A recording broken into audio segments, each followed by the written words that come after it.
ایک دن کا واقعہ ہے کہ حضرت سیدہ سکینہ اوپر سے اڑنے والی چڑیوں کی آواز سنی، وہ پھوپھی کے قریب آتی ہے، پھوپھی یہ چڑیے ادھر کہاں جا رہی ہے؟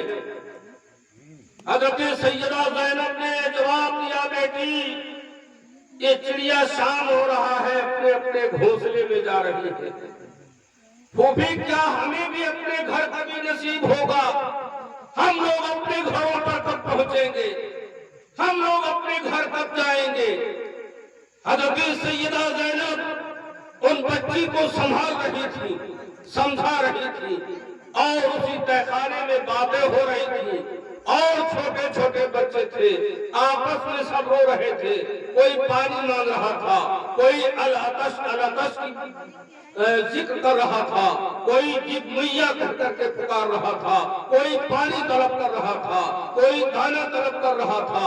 ایک شخص جس کا نام مرتضیٰ تھا، سید مرتضیٰ، اسی جیل کے کنارے سے، تہخانے کے کنارے سے راستہ تھا، وہ راستہ پکڑے ہوئے جا رہا تھا، لیکن جب اس دردیلی آواز کو اس کے کان میں پہنچی تو وہ سامنے دیوار کے کان لگا کے ان کی باتوں کو سننے لگا، اور وہ سنتے سنتے جب یہ درد بھری آواز کو سنا تو وہیں پر لوٹ کر کے اپنے گھر گیا اور اپنے بیوی سے بتایا کہ بیوی دیکھو میں نے دیکھ کر آ رہا ہوں کہ اس قید خانے میں کوئی بہت معصومین لوگ قید ہیں، کوئی بہت دور سے آئے ہوئے ہیں، بہت پریشان ہیں، بھوکے اور پیاسے ہیں، تو ایک کام ایسا کرو کہ جو نظر امام حسین لوگوں کو غریبوں کو بنا کر کھلاتی ہو، جو نظر امام حسین تقسیم کرتی ہو، تو آج ایسا کرو اس حصے کو بناؤ، اس کھانے کو بناؤ، لنگر کو چڑھاؤ اور وہ کھانا لے جا کر کے جیل کھانے میں ان بچوں کو کھلاؤ۔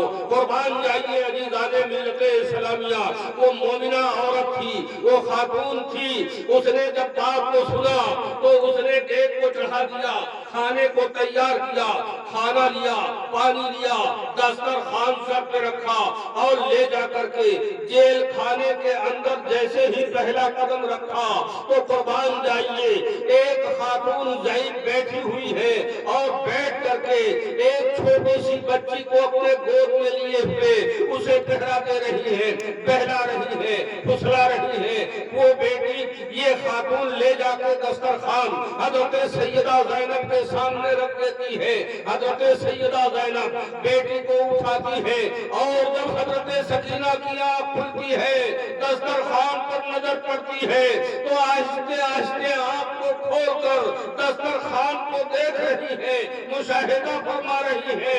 اس خاتون کی نظر حضرت سکینہ کی آنکھوں پہ پڑ جاتی ہے، وہ خاتون کہتی ہے بیٹے سکینہ تم رنجیدہ مت ہو، تمہارے ہی لیے ہم کھانا اور پانی لے کر کے آئے ہیں، اٹھو اور شکم ہو کر کے کھا لو۔ قربان جائیے عزیزان ملت اسلامیہ، تمام خانوادہ رسول کے لوگ اٹھتے ہیں، بیٹھتے ہیں۔ حضرت سیدہ زینب فرماتی ہے کہ اے خاتون یہ کھانا یہاں مت رکھنا، اس کھانے کو واپس لے جاؤ، ہم نبوت کے گھر کے ہیں، ہم خانوادہ نبی ہیں، ہمارے اوپر صدقہ حرام ہے، ہم صدقہ نہیں کھاتے۔ قربان جائیے اس خاتون نے کہا بیوی یہ صدقہ نہیں ہے، یہ تو امام حسین کا نذر ہے، یہ امام حسین علیہ السلام کا نذر لے کر کے میں آئی ہوں، اسے آپ کھا لیجئے، اپنے بچوں کو کھلا دیجئے۔ حضرت سیدہ زینب فرماتی ہے کہ یہ بتاؤ امام حسین کو تم کیسے جانتی ہو؟ وہ خاتون کہتی ہے کہ بیوی تم نے نہیں جانا ہے، میں تو مر چکی تھی، میں ایک دم ختم ہو چکی تھی، میرا اس دنیا سے زندگی ختم ہو چکا تھا، لیکن یہ حسین کا صدقہ ہے کہ ان کے صدقے میں مجھے زندگی ملی ہے۔ کیسے زندگی ملی ہے کہ میں بہت زیادہ بیمار ہو گئی تھی، بچنے کے قابل نہیں تھی، طبیبوں نے مجھے جواب دے دیا تھا، طبیبوں نے مجھے جواب دے دیا تھا کہ اب ان کو گھر لے جاؤ اور ان کی زندگی ختم ہو چکی ہے۔ اور جب مایوس ہو کر میرے بابا مجھے لے کر گھر آئے تو ان کے دماغ میں آیا کہ سید المرسلین خاتم النبیین جناب احمد مصطفیٰ محمد مصطفیٰ صلی اللہ تعالی